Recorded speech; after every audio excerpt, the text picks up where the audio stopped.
उचित अभिवादन।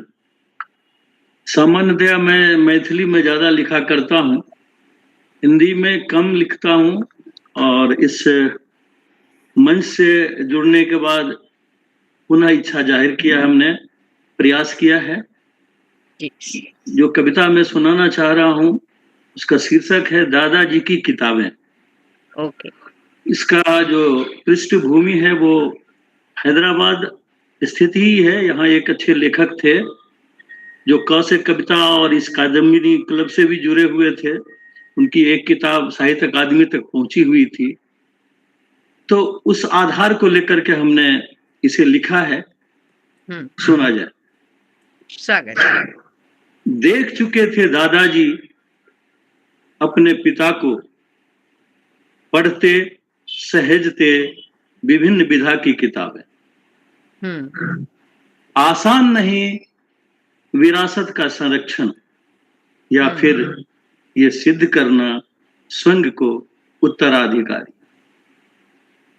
आनुवंशिक गुण साहित्यतर विधा में जीव को पार्जन, फिर भी उत्सव सदृश हुए दादाजी के 3 किताबों का लोकार्पण। वितरित हुए समूल्य कुछ किताबें आवंटित हुए साहित्य प्रेमियों के हाथ।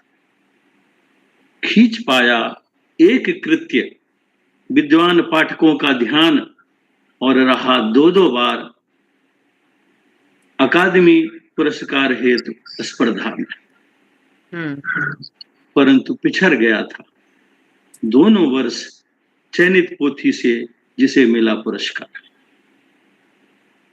संजोए रखे दादाजी संस्करण के अधिकांश पुस्तकें, इस उम्मीद में कहीं कहीं नहीं रहे अब दादाजी।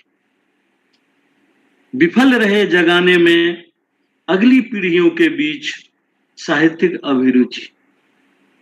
नहीं रहे दादाजी, विफल रहे जगाने में अगली पीढ़ियों के बीच साहित्यिक अभिरुचि।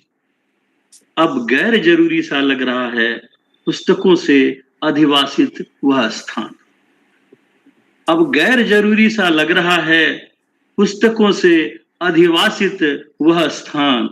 नहीं सुरक्षित कर पा रही है अपने लिए दादाजी के ही घर में एक छोटा सा कोना, नामित ठिकाना।